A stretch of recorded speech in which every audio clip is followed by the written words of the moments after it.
Hi, Uplift colleagues. My name is Elissa Durker. I was a CCW this summer for the over 2020 summer, and I worked on creating some of the gap lessons and some of the extended lessons.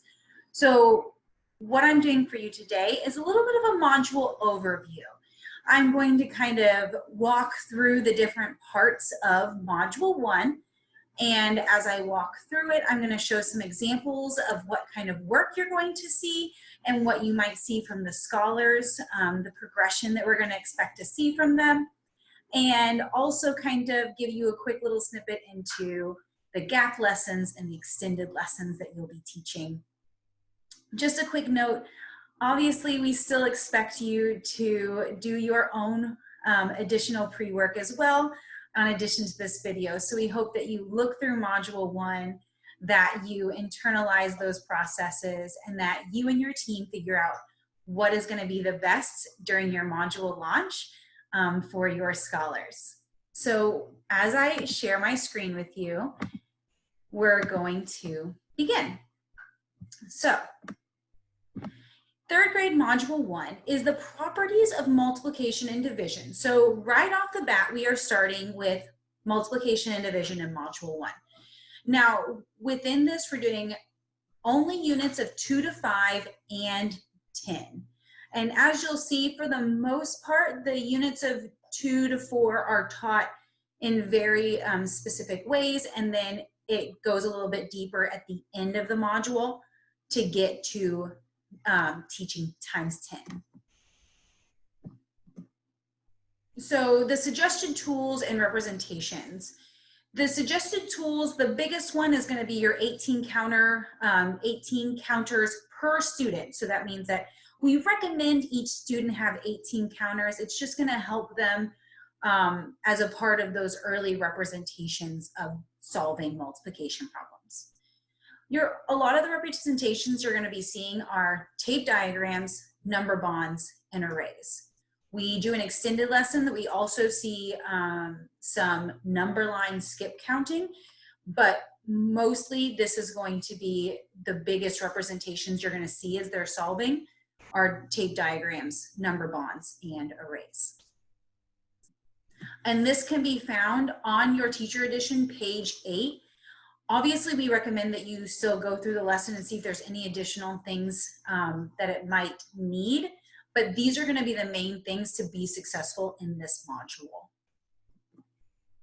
So our overview of topics. How does this module go from beginning to end? So we start with the multiplication and the meaning of factors. We give them that basis of what does 2 groups of 3 look like in a multiplication sentence, right?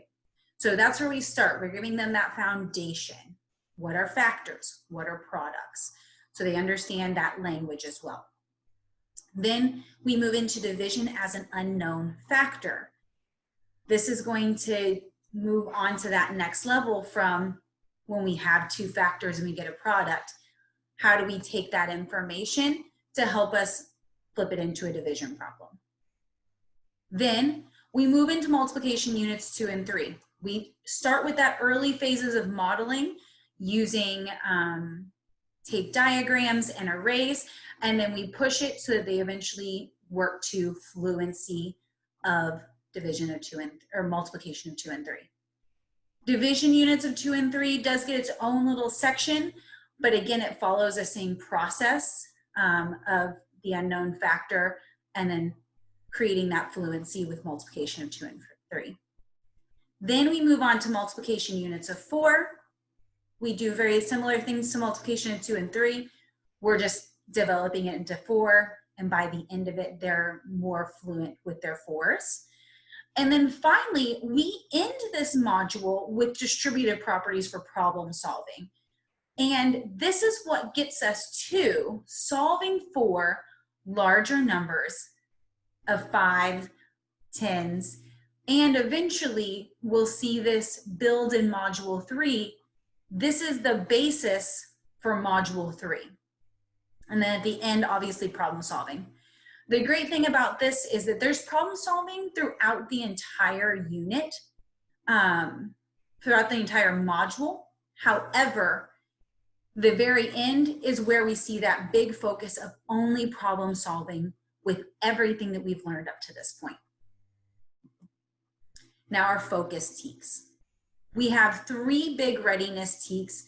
These are the 3 big readiness teaks that we see most often, and they are what we call the heaviest teaks that we see. And so we'll see these throughout multiple modules. But these readiness teaks, solving 1 and 2 step addition, subtraction, multiplication, and division problems, right? Those are some of those most important teaks, and those are the heaviest readiness teaks that we see here. Some of the big supporting teaks that are important for us to also note is 3.4D, 3.4E, and 3.4F. Those involve solving multiplication and division using our strategies like equal groups, tape diagrams, skip counting, and number lines. So that's going to be those biggest pieces that we're going to see and the biggest teaks that we'll see.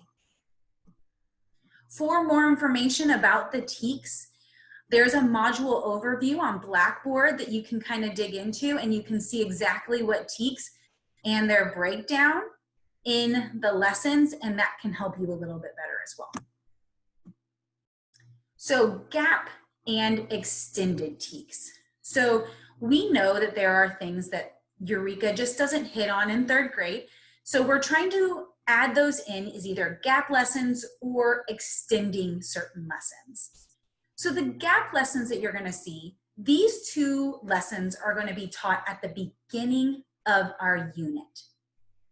These lessons will be taught at the beginning of our unit. We're going to introduce 3.2a, which is those decomposing and composing numbers up to 100,000, and 3.2d, comparing and ordering numbers up to 100,000.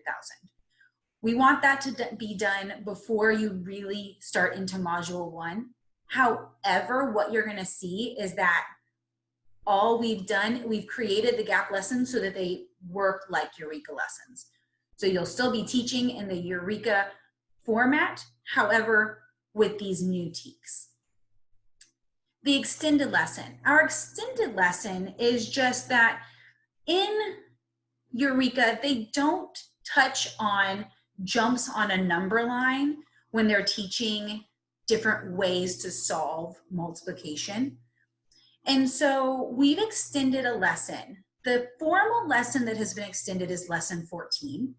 All of these lessons can be found on Blackboard. The formal lesson that we extended was lesson 14, so that it includes jumps on a number line.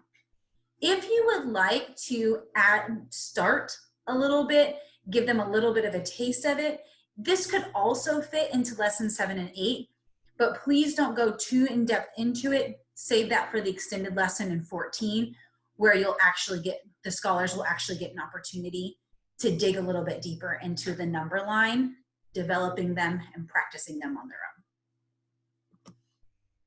So now I'm going to kind of walk you through the visuals you're going to see in each section of our modules. So in Module 1, for lessons 1 through 3, this is where we're going to see those multiplication visuals. This is where we introduce multiplication as factors. So some of the main things that we're going to see is some repeated addition. They used the repeated addition because that is their basis at this point. Scholars know how to add and subtract very well. And so we start with the repeated addition, moving on to the understanding that we have 6 2s, basically 6 groups of 2, and then introducing that connection to the multiplication sentence. Then as we go a little bit further into the lessons, we're going to start seeing equal groups, right? Scholars will be developing equal groups. 3 groups of 4 is going to equal 12, and connecting that to a multiplication sentence.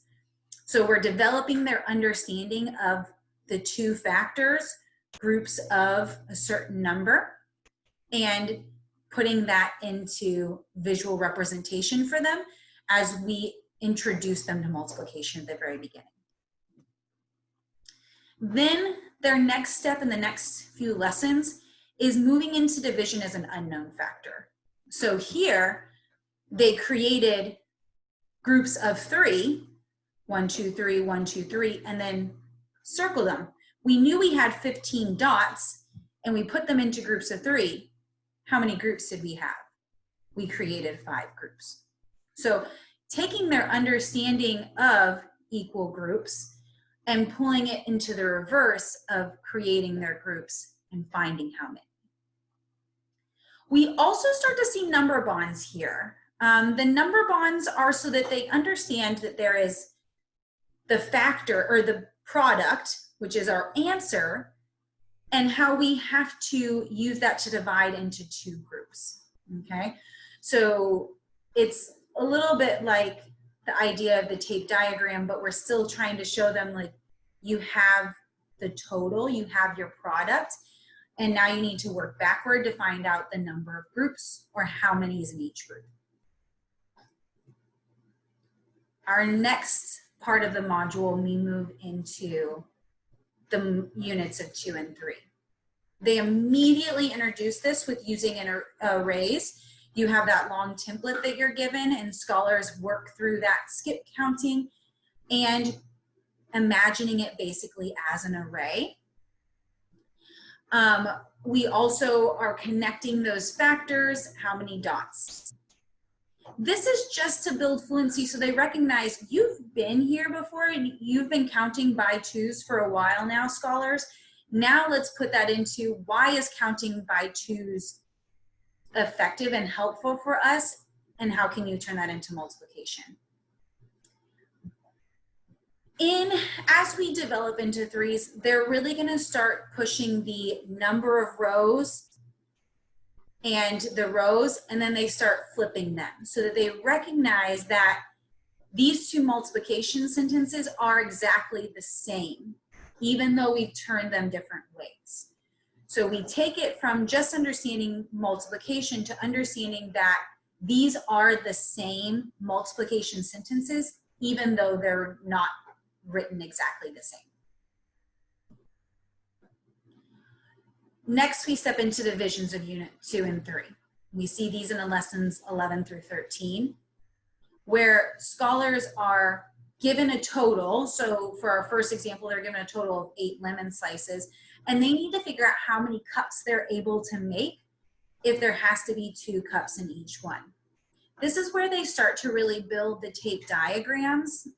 There's a preference for using tape diagrams while teaching division because it's a great way for them to visualize it. And so you can see that they created this tape diagram and then had the scholars break it up, and how many groups do you have now? As they develop that understanding, then they also move on to the next step. We need to, I know that there's 2 crackers in the groups, let me build those groups. Now, multiplication and division is for module 4. They introduce it the same way that they introduced 2 and 3. So we use the 4's array template. They work on skip counting through it. They flip it so that it's sideways, and they are recognizing that multiplication sentences are the same, no matter if they're written 2 times 4 or 4 times 2. And then they get them moving into multiplication using a tape diagram. We're going to put 4 objects in each of these. We know there's 10 groups. How many total objects do we have? And so pushing them towards that.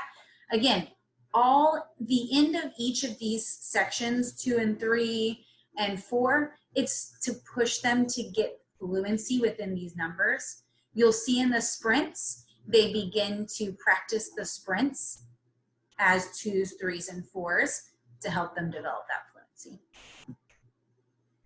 Now the distributive property and problem solving. So there's 3 major things that they kind of end this unit with. They end this unit with scholars starting to understand how to multiply larger numbers with numbers they already know. So we know I want to solve 7 times 3, but I don't know 7 times 3 yet. But I do know 5 3s and 2 3s. So breaking those multiplication sentences into smaller multiplication sentences helps scholars to be able to do the higher multiplication before we've taught it in Module 3. And as I said, this is basically your start to Module 3. When you jump into Module 3 and we start multiplication of the larger numbers, you'll find that they are going to start with this to eventually build the scholar fluency. Then they turn it into division. Instead of all 24 divided by 2, they break it into smaller numbers so that scholars can easily solve it. Scholars don't immediately know usually 24 times 2 early in our lessons, but if they can break it into easier, more manageable pieces, it makes it simpler for them to solve and understand how and why they solved it that way. Then the last few lessons are probably some of my favorite lessons to teach and be a part of. It allows the scholars to work together in teams to solve the real problems that they've been given for multiplication. And then it lets them be the teachers. So after they've been a part of the lessons for a week, 2 weeks, at the end of our lessons, they get to be the teachers. They get to work out the problems together and then teach their friends how they solved and show their friends how they solved. I find that this is some of the best way for scholars to interact and discuss with each other, as they often think of different ways. If you have two groups solving the same problem, they often think of different ways to solve it and model that solve. And it's always so great to see the recognition behind that. And so we're going to be looking for problem solving in any of the ways that we've shown up to this point: equal groups, number lines, skip counting, tape diagrams, number bonds. We're looking for any of those ways to solve as they're problem solving to get them to the correct answer. So that was just a quick wrap up of what you're going to be seeing in the progression of Module 1 in 3rd grade. This is one of my favorite modules to teach as it introduces multiplication, and I think the scholars really enjoy it as well. I hope you enjoy teaching it. If you have any questions, let me know. Have a great day. Bye.